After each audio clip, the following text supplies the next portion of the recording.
everyone. My name is Kerry Herbert and I am the European Marketing Manager here at Zemax. I would like to start off with a little bit of housekeeping. So, you'll notice at the bottom of the console a menu of engagement tools. If you have any questions for our presenters, please utilise the Q&A box to submit your inquiries.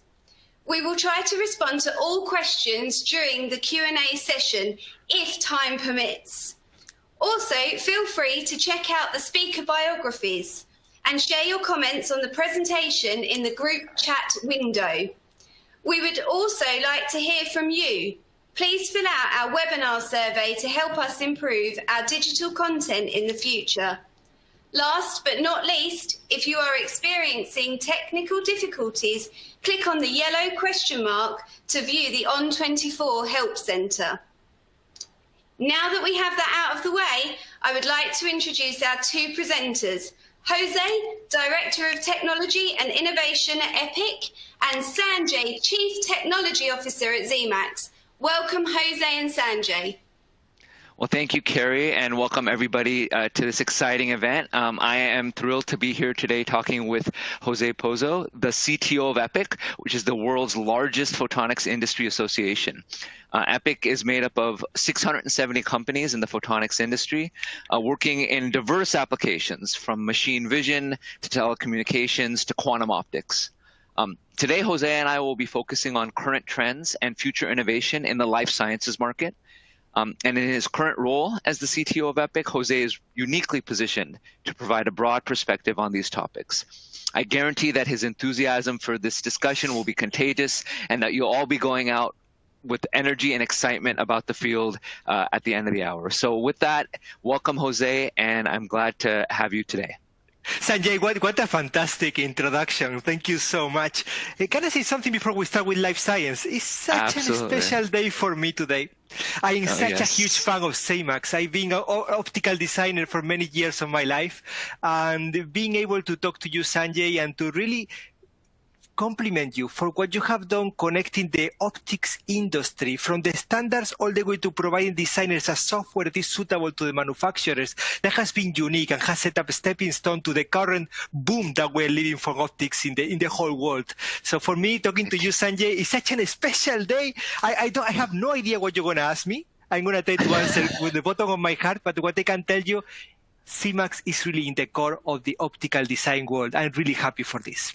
Well, I appreciate that, Jose. I thought you were going to actually mention that this was a special day because, of course, today is also a special day in terms of the International Day for Women in Science. And so I'm very excited about that, to celebrate our female colleagues in the industry who I'm sure will help push the industry further than any of us men could ever have done. But with that in mind, why don't we go ahead and get started?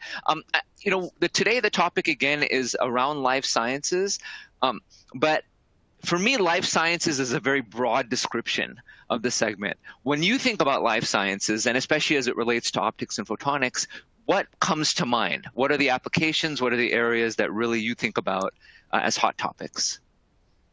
For me, I mean, let's start from the very bottom of photonics. For photonics, you can do three things. With photonics, you can communicate, you can sense, and you can measure. That's the kind of things that you can do. So you can do manufacturing with lasers, you can actually do optics imaging, or you can do telecom, datacom communication. That's the kind of things. Photonics is very broad, but you can only do three things. And these three things are magical for life science.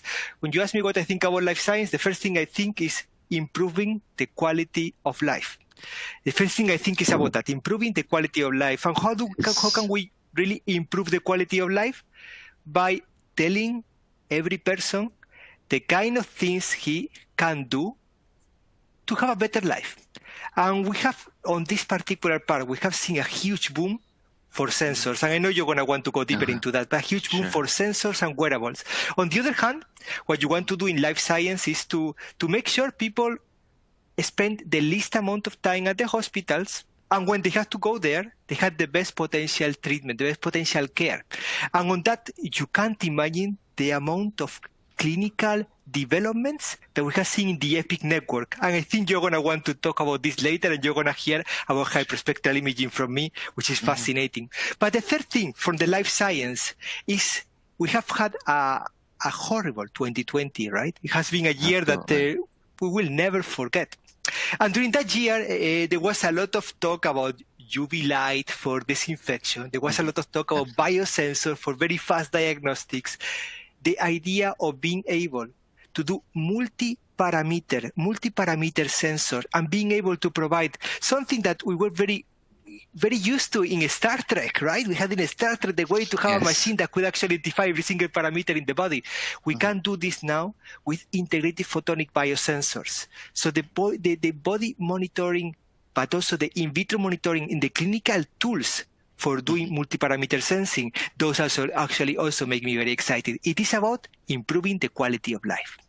Yeah, no, I think that's a great way to put it, for sure. It's this last topic actually that I would love to dive into first, because the idea of point of care diagnostics, point of care treatment. I mean, as you mentioned, the Star Trek vision of having a tool that you can use to scan up and down the body and actually do accurate results. I mean, that's becoming a reality.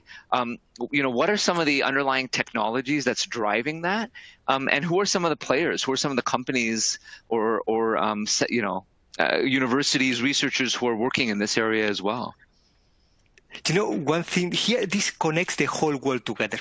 The first thing that happened a few years ago was that we could actually have very miniaturized spectrometers to monitor the spectra of anything around it.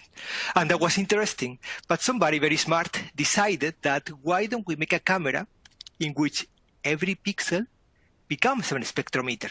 And they call that hyperspectral imaging.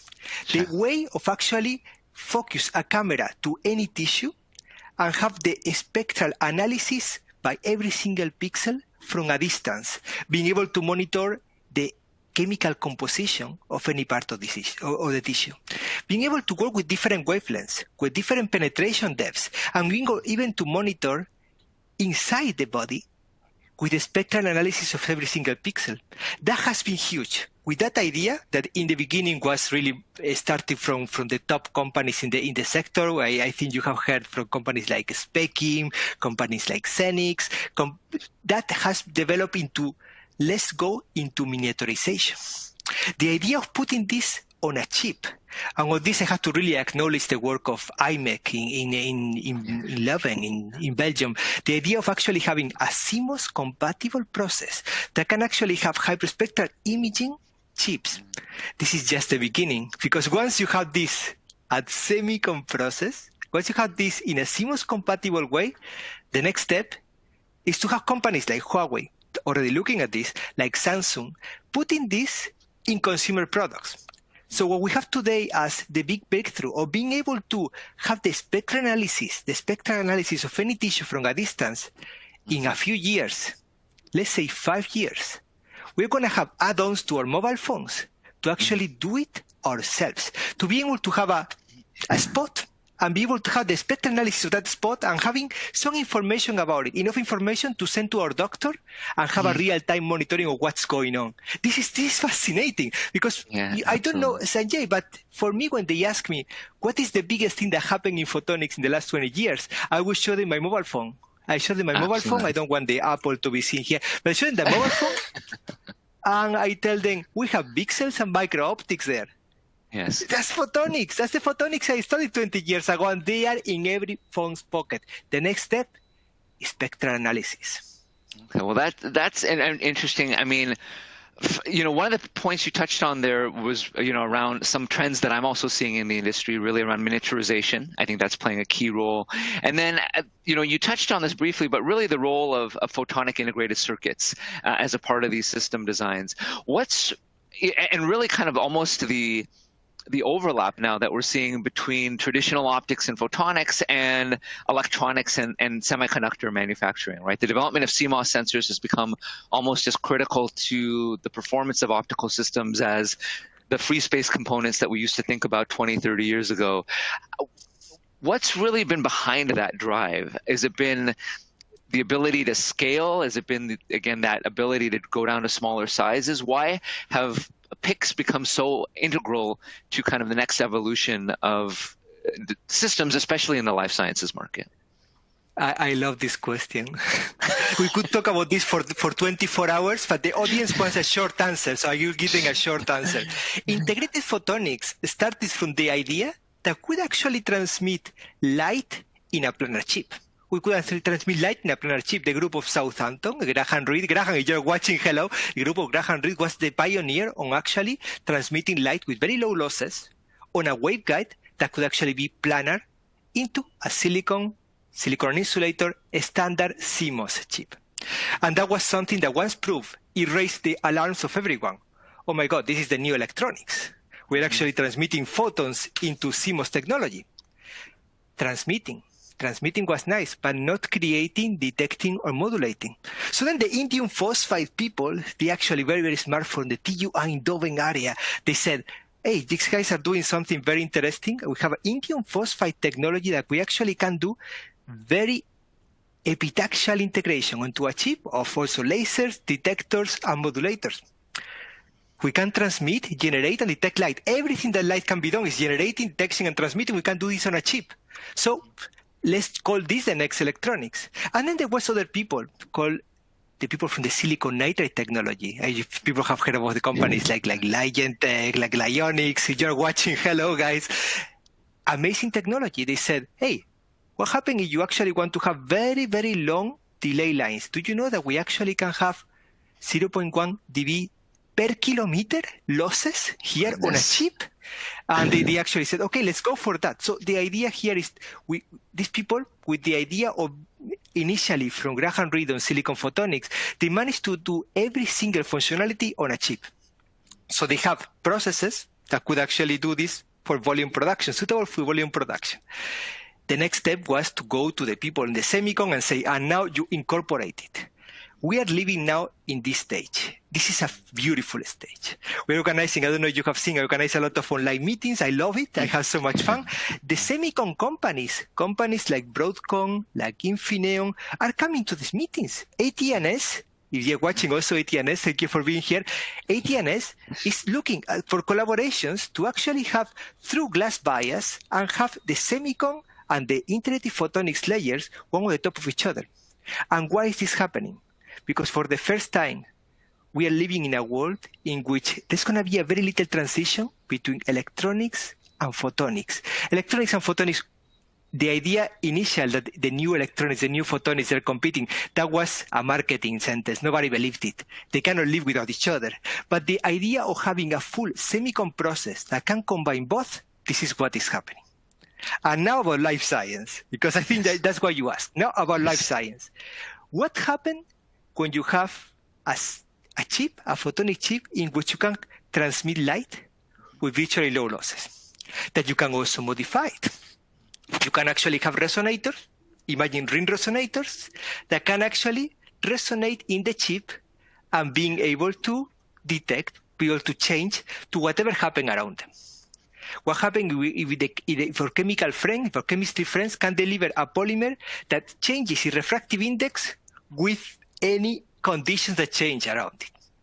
Well, the idea here is if we can do this, if we can combine the chemistry world and the integrated photonics world, we actually can have a multi-parameter sensor on a chip in a CMOS compatible process, virtually cheap, virtually free.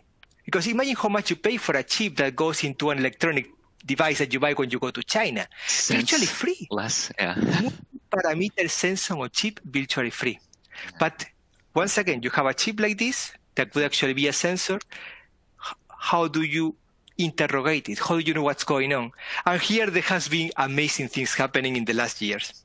The idea of having a machine in which you input the photonic integrated circuit and light comes in, comes out, and be analyzed in a spectral way and being able to detect every single concentration of whatever parameter you want to measure in this multi-parameter sensor, it is great. And once you measure, you take that chip and you throw it away. Because as you said very well, Sanjay, virtually free, would cost cents. Yes. With that idea, you have seen huge developments, and especially on this year, especially at this horrible 2020 that we have been living and 2021 that we started in the same way, when people have realized how important it is to have disposable, low-cost, ultra-fast diagnostics, just so we don't get again on this same situation, the top companies are really seriously investing on this technology. We have had in other online meetings the presence of Roche, for example, looking at potentially going to this for any ultra-fast diagnostic that is necessarily today. So I have a couple of follow-up questions to that. I mean, I guess one is, and they may be related. The first is, what is really the gating or bottleneck to really getting mass deployment of this technology in the market? And I guess one thing that comes to mind for me when I think about life sciences and life science applications is, of course, government regulation, right? Because this isn't introducing innovation into a space where, people's health are involved. There's always going to be some level of oversight there. And so to what extent is regulation and regulatory requirements also playing a role in perhaps curbing our ability to scale this to market? Sanjay, this is very funny. I had a bet with myself. This interview is, of course, not scripted at all. I'm very surprised to whatever question he asked me, but I had actually bet on myself how long it would take you to say the word regulations or FDA approval. It took you 16 minutes, so it's a lot longer than I was actually expecting. But yes, it is. It is indeed the biggest hurdle, and for me, the biggest frustration I have in my life. I have seen in the last years huge developments on Raman probes for diagnosis of breast cancer that take for a long time to reach clinical trials. Mm-hmm. I have seen, for example, the development of mid-infrared spectrometers for endoscopy applications that could actually do tumor margin, and it takes forever to reach the market. Yes. Why? Because of all these regulations. This year, what happened with the COVID-19, it has a horrible year. But being able to have a drug put in the market within 9 months of development is crazy. It's crazy. And I hope that this is the beginning of a new... It just shows it was possible. Yes, absolutely. It shows it was possible. It shows that we actually have wasted years of innovation in medical because of a slow FDA approval. In EPIC, we count with one company called Cambridge Consultants. Many of you in the audience maybe know them. If they are watching, hello guys, it's fantastic to have you in EPIC.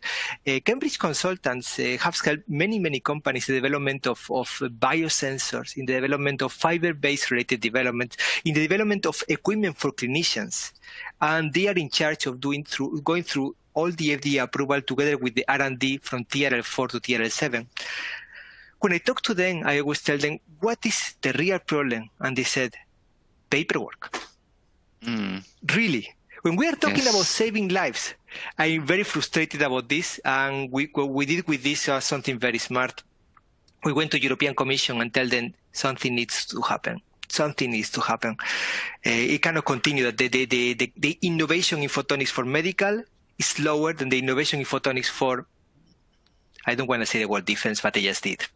And what we did is the European Commission actually has set up a pilot line for the manufacturing of medical devices. This pilot line, many of you maybe know, is called MedFab. You can go to the website medfab.eu and you can see what I'm talking about. But what is special here is that we put together Philips and the Anthony van Leeuwenhoek Hospital in Amsterdam. The idea here is that if you have an idea for a device, you can be in touch with the main manufacturer that we have in Europe for medical devices, which is Philips, and the path towards having it tested clinically at one of the key hospitals for innovation, which is the Anthony van Leeuwenhoek Hospital, specialized in cancer in Amsterdam. Putting these two together, and of course having the support and the subsidies for the companies who also need to have a low access to technologies, that is, in my opinion, a step in the good direction. Between this and the proof to the people, because of the COVID-19 situation, that FDAs can go much faster I think we could be at the beginning of a new revolution in terms of time to market of medical technologies. Wow. My fingers are crossed because I can tell you, Sanjay, that has been by far the most frustrating part I have lived in Epic. Well, and that would be exciting. And as you mentioned, I mean, we may have reached a pivot point or an inflection point in our thinking on this with what happened last year because of the COVID-19 pandemic. But as you've alluded to as well, the pandemic did spur a great amount of innovation throughout the sciences. Of course, the front lines are the vaccines, which are wonderful, and I applaud the great effort that was there.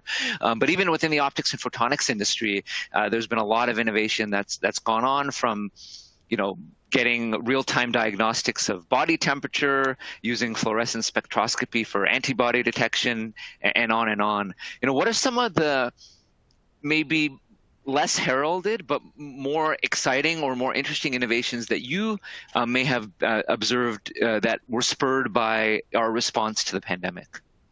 It has been an amazing year for this. I almost get tears when I think about all the different discussions that we had.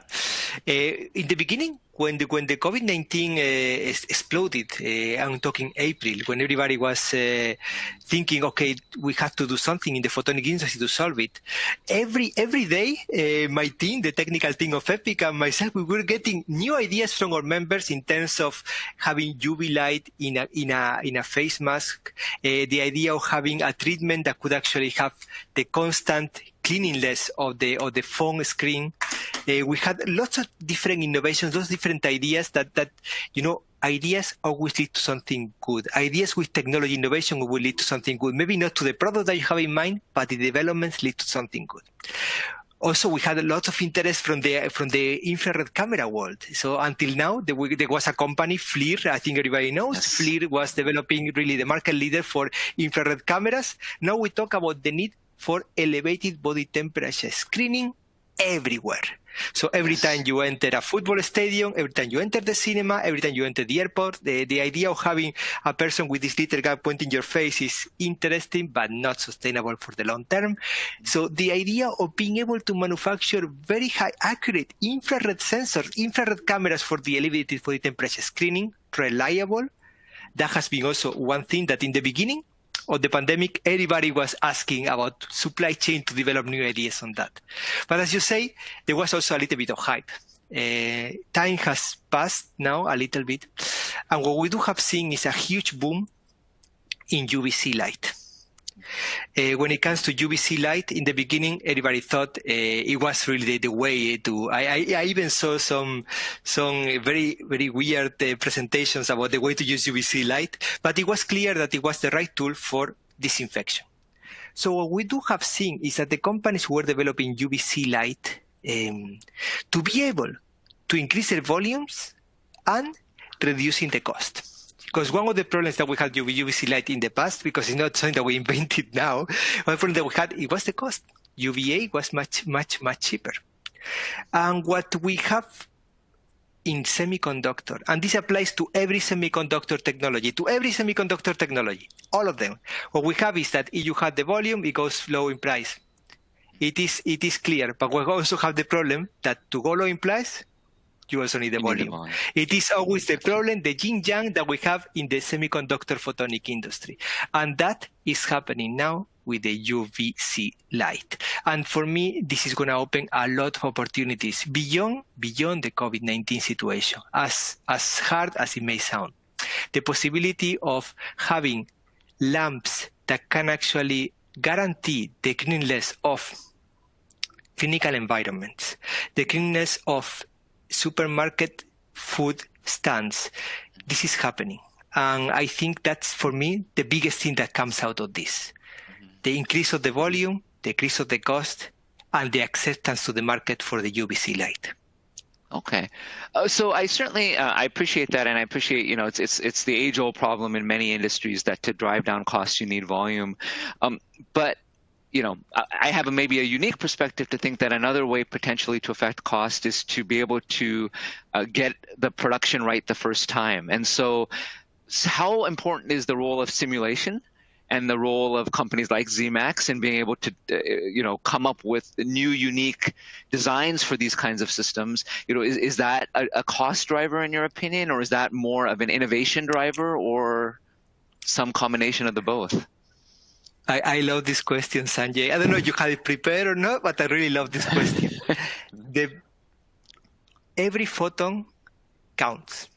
Yeah. Every photon counts. In every optical system, we cannot lose a single photon. Right now, with this statement, there are many people developing beyond. So the idea of having ultra high efficient detectors, the idea of the quantum technologies, I don't know if we're going to be able to touch it, but the idea of quantum technologies as well, the idea of having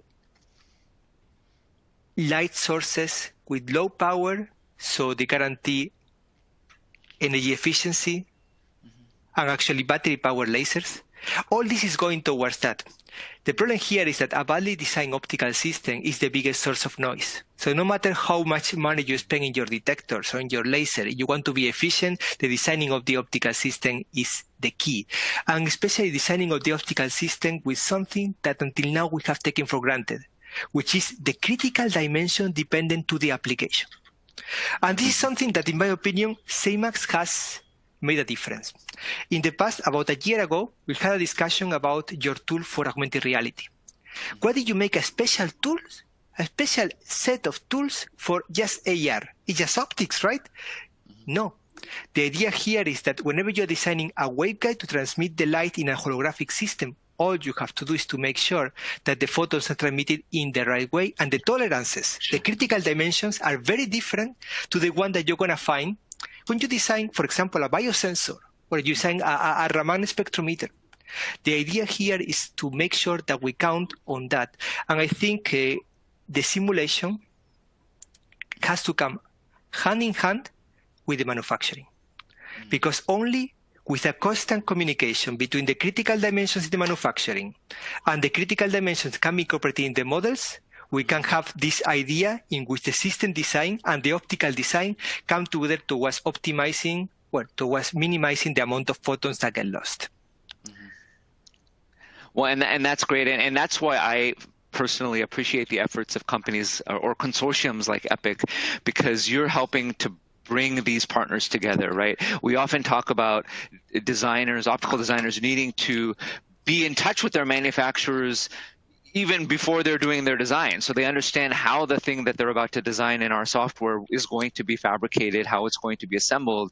And I think it's through these partnerships that consortiums like EPIC are building that we can ensure that those conversations are happening earlier and more frequently, and really leading to better high quality designs, right? So I appreciate that work as well. It happens very often, Sanjay, that people come to EPIC with an idea. They say, I want to manufacture this optical system, and I talk to this foundry that makes whatever technology, and I think I can do it with them. And the first advice we tell them is like, forget what this foundry tells you. Think about the aspect ratio of the product or module that you want to have, and talk to the company who's going to do the assembly. Talk to them first, because no matter what the foundry tells you, if you don't have the manufacturing partner that is willing to actually have this aspect ratio for the right price, the packaging assembly is still 80% of the cost combined with the testing. If you don't have that particular part, you will never have a product. So it is a three-way part. It's the design, it's the manufacturing, but it all starts with the packaging and assembly. Yes. Oh, that's an interesting. And would you say that remains the case across industries, and even in life sciences, that it's that packaging and assembly that really drives the costs and the final value of the product, as it were? Especially in life sciences. One of the things that I love about life sciences is that the applications are so different that the standardization is almost application dependent. So for every different idea that you have, you're going to have a completely different supply chain, a completely different set of design rules, a completely different aspect ratio, a completely different, unfortunately also, route towards FDA approval. In Datacom Telecom, we have already aspect ratios already confirmed, We already know if you are doing a transceiver for DCI, there are two different sets of aspect ratios that you can use. And you have to, depending on your look into the future, you can choose one or the other. But in medical, it's not. So in medical, it becomes even more important than any other to think about the final packaging of your product before you think about which foundry is going to supply either the glass that you need, or either the optical fibers for mini-ferrite that you need, or even, of course, the integrated photonics that you need. So always think about the packaging, always. And I would like to say for that, in Europe, I work for a European association, so sorry, Sanjay, I say Europe a lot, but just I love Europe. And you guys should as well. Come to Europe. We love Europe. We would love to someday soon. By the way, it is 5:30 in Europe. We are halfway through this. I'm having so much fun. But in Europe, we actually have put together something called PIXAP. You can see it there at the top of my head. With that PIXAP is a pilot line for the packaging of photonic integrated circuits. What it means here is that for the first time, what we are doing is we are talking to people and understanding, before they talk to the foundry, how to package their chip. And most important, which machines do you need for the packaging of that chip? Because even if you have an R&D center that can make the packaging, if there is not a company like Palomar or like Ficontech or like Xentech or Agamicra or Fintech that can make a machine for that packaging, you are in trouble. I was going to use another word, but we are in public. You are in trouble. That's wonderful. Thank you, Jose. Well, I have several more questions, but I also have noted that some of our audience members have started to ask questions, so I thought I'd turn to one or two of those as we can. So there's a question here from Jonathan Marks at Critical Distance. He says, I know Jose sees hundreds of companies every year. What are the three main points he's looking for so he can decide whether he is seeing a scalable business or just a company with a nice idea? To the extent that we can think about this in life sciences, that stuff, that would be great. But of course, more broadly, be curious to your answer about that topic. That's a really great question. And Jonathan, hi, great to have you here during the webinar. Jonathan is really one of the people who has been helping many EPIC members in choosing the right message for communicating. So thanks, Jonathan, for this question. I really love it. The first thing that when people come to us and I want to know if it's an idea or a future product is I ask them how you thought about your supply chain. And they say most of the time, you hear the idea, no, I already talked to this university or this R&D center or even this company who can make the manufacturing. And I said, well, that's only a really, really, really, really tiny part of your supply chain. When you have to think about your supply chain, go from the suppliers of that foundry, because it is very possible that the foundry you chose today will not be the foundry in 2 years, and it is for sure that it will not be the one at the end when you are actually going into production. So think about the process and the suppliers of that foundry. Think about that foundry that you're working with. Think about, again, the companies who will provide the packaging, and most important, your customers. And the golden fruit, the customers of your customers. If you don't have that in mind, if you don't know how to go from those materials all the way to the customers of your customers, I would say you have a really nice idea, but think a little bit more about how does it fit with the rest of the supply chain. The second thing, of course, I want to know whether it is just an idea or a product, is I want to ask them, what is the business plan? And I know that that sounds like, okay, come on, just talking about business plans. But it's true. It is true. It's at the end of the day, you really have to at least have an understanding on how do you see yourself with this product in 5 years, and understanding also on how competition sees that product and what is your unique selling point. If you don't know how you are unique from your competitors, or if you answer that to, I don't think I have any competitors, that always rings a bell. If it's true that you don't have any competitors, that means that you are the smartest person in the world, which could be, I'm really happy I met you, or perhaps you got it wrong. And the third thing, which is of course very important, is do you have a team? Do you have a team in mind?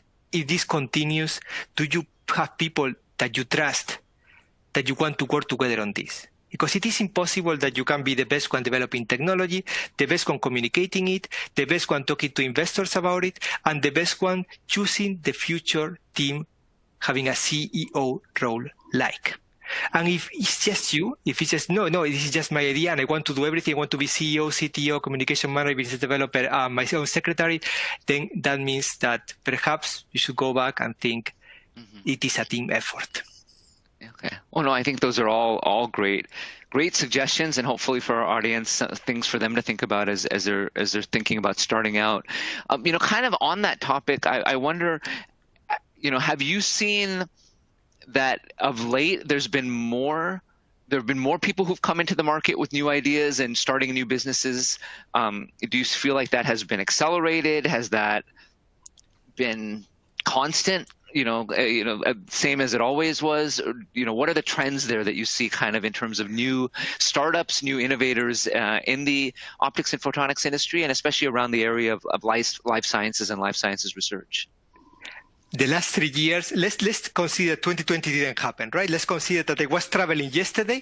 2020 didn't happen. The last 3 years have been, frankly, amazing on the amount of startups being created in photonics. Really, really, and I love startups. I really can't get enough when I talk to them and they tell me about how they want to do something different to whatever it is that is already in the market and what kind of energies they have. As you can see, maybe you notice that I'm a big fan of huge energies, and startups have them.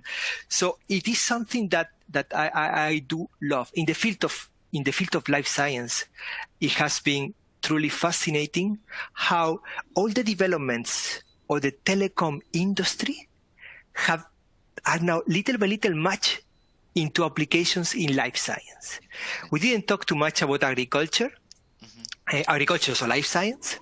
It is at the end of the day about improving the quality of life, and that is also done by improving the quality of the food and vegetables that we eat. So I have seen huge developments here on the new way of monitoring the status of crops.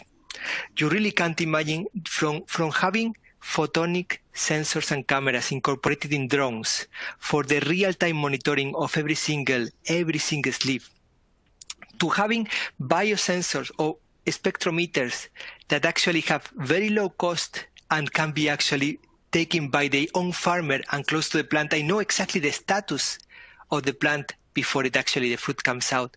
And all the way to having robots to taking the plants and actually extract the fruit automatically when they know that the fruit is ready to be extracted, which is even better now, and developing light recipes.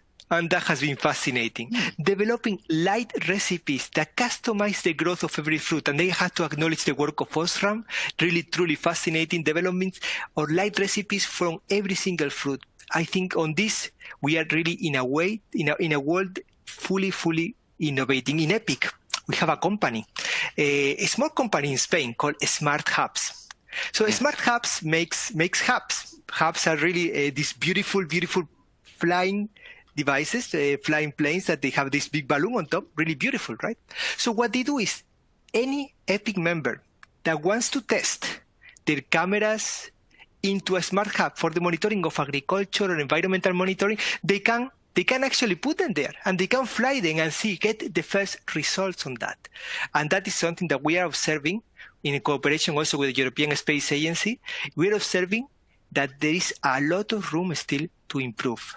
So if they ask, I get this question a lot, if you could create another company in which you would do it. For me, it is really about the connection, the integration of all the different sensors that we are actually developing now for gas, for CO2, the whole mid-infrared from 3 to 12 micrometers. Maybe we can talk about this later as well with the QCLs going down in price. The hyperspectral imaging cameras, integrating that into ways of monitoring agriculture. I think that market is going to boom in the coming years. Interesting. One of the topics that you just mentioned there in agriculture was robotics. This is something that I'm also seeing as a growing area in healthcare generally. One interesting topic that I read about recently was actually the use of robotics, actually more for mental healthcare as to provide almost companion level care, in especially under situations where we have to isolate because of quarantining, which I found was fascinating, right? So we are really evolving to kind of more ubiquitous use of robotics in the healthcare and sciences. Do you see that continuing? Do you see that there's a limit, a threshold to where robotics and automated machines can play a role in life sciences? I have read Isaac Asimov's iRobot Yes. 5 times. I am a huge fan of this. I'm currently reading it again for the 3rd time, actually. It is truly fascinating. It is. I do believe that in medical science, it is all about regulations, because robotics already have proven the accuracy for performing most of the operations already real time. One thing that we discussed, I organized, when I could travel, I was organizing an event at a hospital every year. In a different hospital in Europe, I organized one at the Gustave Roussy Hospital in Paris, one in Maastricht, one in Berliner Clinic, bringing medical doctors and companies that were developing new technologies. And the first thing that we did realize, it is all also about a change of mentality. A change of mentality for the medical doctors. They save lives. They are the god of every industry, right? They save lives. They are the most important job that we can do in life. I just talk. They save lives. But it is the time to really fully understand how automation can help them. One thing that we are trying to do for EPIC is to get examples. I think in many of our online technology meetings, we brought medical doctors that actually are very comfortable with the use of automation, with the use of robots. I don't want to use the word robots when it comes to the clinic, but with the use of robots to actually do real-time operations. Mm-hmm. And that is happening. And the reason why it's happening is because now we can trust the accuracy of those robots thanks to the photonic industry. Thanks to the photonic industry, we have now haptic feedback. Haptic feedback. I think many of you, if they are gamers, they have got this PS5. They weren't that lucky that they managed to get one, and they felt the haptic feedback in their hands, and they were like, "Oh, well, that's great." With fiber optics, we managed to give any medical doctor the tool for him to feel exactly as he was touching the real thing by touching a robot. There is a company in the Netherlands, Technovis, if they are watching, hi, they actually have managed to develop that kind of system based on FPG sensors, fiber Bragg grating sensors. And that's something that it closes this gap between the medical doctor feeling that he needs to be on this, it is his hand saving lives, and the robot being able to give that particular haptic feedback. On the second side, new technologies have emerged. I already talked about hyperspectral. I also talk about LiDAR, but they are a way of giving eyes to a robot in a much broader wavelength range than the human eyes, being able to have more information than the human eyes of the doctor, and being able to, with very smart algorithms and AI, being able to provide that to the doctor and being able to give more information to the doctor to make these ultra-fast decisions, and nobody will take this from his hands, I believe, at least for the next years. That is the next evolution, the next step. Yeah, no, that's actually interesting, and that actually leads into a follow-up that I was going to ask about was really the role of computational imaging in optical products for the life sciences. I mean, I think rightly or wrongly, we're hearing a lot about this as a part of automation and things like autonomous vehicles, drones, other machine vision applications. But you see computational imaging, AI, neural networks playing an increasingly important role in life sciences as well? A huge role. This is right now we do have all the optics and photonics to make every chemical and visual analysis of any tissue, from UV light all the way to terahertz, from mid-infrared all the way to visible. We even have all the right tools to do chemical composition. We have the right tools to do hyperspectral imaging. We can do all that. We had to do this while damaging the patient the least. So reducing the doses, for example, of X-ray. We had to combine all this to get this information out. I've been in many different projects already in the last years, trying to bring hyperspectral imaging to many different application fields. The amount of data that a hyperspectral camera creates is huge. As I said, we are actually, for every pixel of the camera, we have a spectral analysis real time. So just imagine the amount of data a set of cameras produce. Do you need all this data? Of course not. The ultra-fast choosing of the important data that is needed for that is what will be the key for this. And it only can be done by all the companies, and many of them are EPIC members already, all the companies that are looking at AI algorithms to extract information from all these sensors and being able to provide it to the doctor. And it is the only way to do it, because at the end of the day, the instruments, photonics is a very sensitive technology. We can sense everything. So we generate a lot of data. Yes. Want to have a future in ultra-fast diagnostics is through AI. No question about that. Yes. Okay. Well, I think there's a lot more that I could dive into there, but I do want to turn to some other audience questions as well. Turning back to the topic of UVC lighting, where you mentioned a couple of different applications around agriculture, around inspection. We have Daniel Santos from Vidian asks if you could discuss more widely about UVC applications that you see coming in the next 5 years. Okay, so for me, we organized already a few business meetings on this with different companies looking at that. We had a company, Alstom, in the train business. And they said one of the biggest problems that the COVID-19 situation is giving us is to guarantee that the train is clean. And what they want to incorporate is to have UVC light around every part of the cabin. And if they are watching us, Alstom, thank you so much for this, because it generated a lot of business for the members. Thank you for that challenge. What we have done is to be able to understand how much would it cost. And this is scalable to every single transport, from companies that have been looking at this, like, for example, Uber, all the way to companies in everybody knows that the aeronautic industry, the avionic industry is looking at that. This is huge. So the idea of guarantee cleanliness of surfaces that are going to be reused, that's going to be one of the biggest things. And I think on that, we all know the work of Honeywell for the next generation avionics. That's going to be something that is going to increase on that.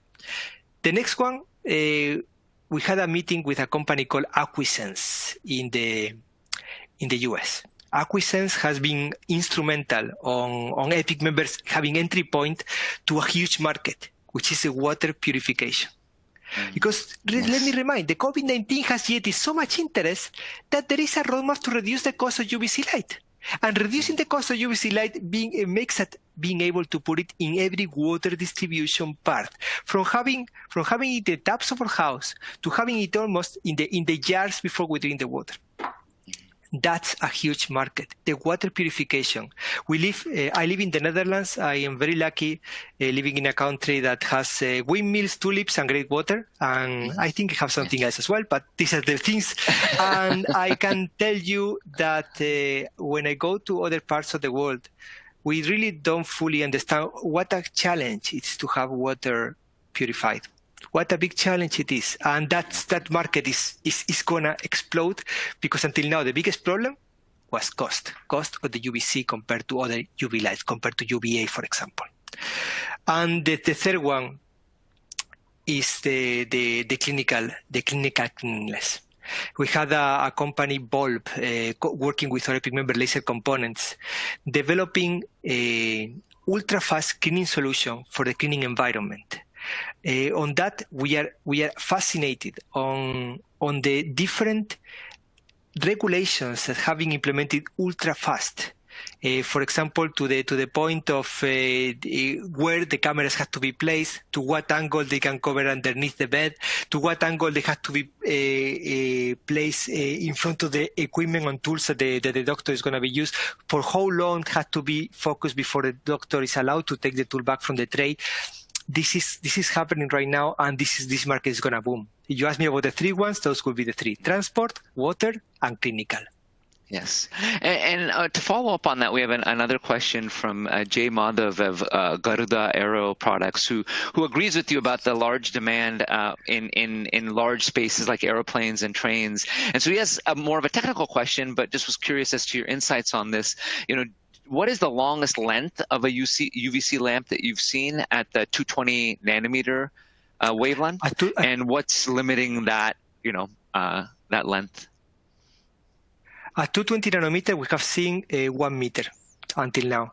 With roadmaps to go even longer, but we have seen until now 1 meter. What is limiting here is is not the power, of course. What is limiting here is the need for the light to become, for the light not to be diverged as it travels through the waves. So it is a physical process. What I can tell you is that we are not going to see really more than 1 meter. This is at least my belief, my personal belief. Don't think about, that's what I was saying before, that having these lamps in large areas and having everybody clean and all, that's not going to happen. That's more like a dream Star Wars. I think what we're going to see is like the 20-30 centimeters, which is the most of the time the work, for example, of Bulb that is looking at that. The 20 centimeters is going to be the kind of distance that you're going to see between the lamps and the different areas that you have to have clean. Thank you. So, Sanjay, Jose, sorry, this has been really interesting, but I think we've got time probably for just one more question, I'm afraid, before we have to bring this to an end.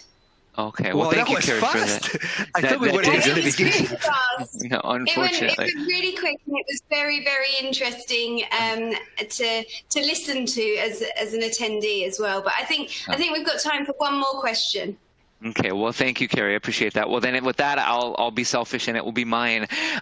One of the things that I'm seeing coming out of EPIC lately that I've been very interested in is a focus on quantum optics and quantum photonics. What do you see the role of quantum in life sciences or medical? Is this the next disruptive technology for that industry? It is. That's a very good question. There is a lot of hype on this, but there is also the way that with quantum technologies. At the end of the day, quantum technology is looking for those of you who want to have a clear, simple definition. It's about redefining the way that we've been thinking about transmitting electrons, transmitting light, which is we are going to now look at particles individually. In the medical segment, what we do have seen is that companies like Zeiss and Genoptic, but especially we have seen Zeiss, trying to find a way that we can go into more efficient and, of course, more accurate microscopes.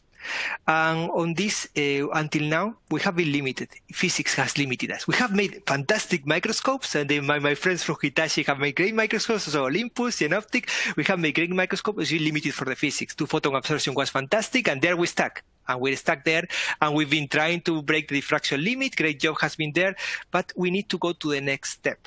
There are still many, many things that are happening at cellular level that we are not seeing.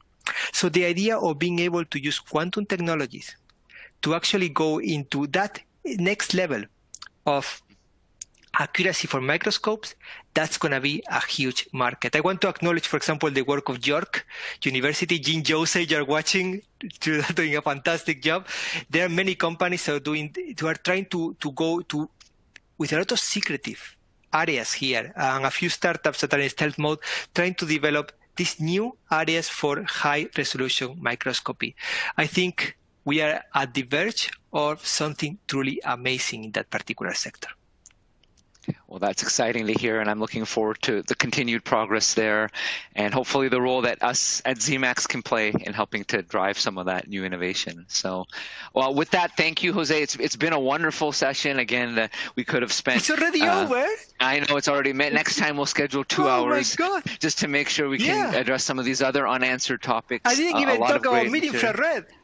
I know. You want to know something huge about mid-infrared? You look, Sanjay, something huge about mid-infrared. Mid-infrared technologies looking at 3 to 12 micrometers, those are fantastic technologies for any chemical composition. Yes. The problem there is that the lasers were quantum cascade lasers, super expensive. In the last year, we have seen a huge reduction of those lasers. And now we have, fibers, fluoride fibers until 5 micrometers, chalcogenide fibers from 5 micrometers to 15 micrometers, low-cost quantum cascade lasers. Hi, Mirsense, you're doing a great job there. And we also have the cameras for detection. This is going to be a huge development on that. When it comes to sensing and imaging, we're going to have the most accurate CO2 sensors that we have had until now. And they're going to be low cost and deployed everywhere. That's going to be also a huge market. And in the life science, endoscopy, the idea of being able to transmit mid-infrared light, generate and transmit mid-infrared light inside the body in a virtual endoscope that is so low cost that can be disposed. I would like to say hello to Art Photonics. That's going to be also a huge market. The endoscopy market is going to increase by 2,000% over the next 10 years. Well, that's a market that I want to be a part of then for sure. You are. Thank you. And endoscopy is an optical system. You need micro-optics at the end of the fiber, and you actually need to do the right coupling. And I couldn't speak for too long, so I'm going to be quiet now. Thank you so much, Sanjay. This was thank you, Jose. I appreciate it. Thank you. And thank you, Carrie. I'll hand this back over to you then. Excellent. So thank you very much. This is, I'm afraid, all that we've got time for today. Thank you, Jose and Sanjay, for your time. And thank you to everyone that attended. If you do have any further questions for either of our speakers about what you've heard today, then we encourage you to submit your questions and we'll share with the follow-up accordingly. If you have or need any further information, then please reach out to events@zemax.com. So with that, have a wonderful rest of your day and evening, everyone. And thank you once again to Jose and Sanjay and everyone for attending. Thank you very much. Thank you very much. Happy Day of International Women in STEM. Wash your hands, wear a mask, and stay safe. See you soon. Absolutely. Bye-bye. Thank you. Couldn't have said it any better. Thank you, Jose.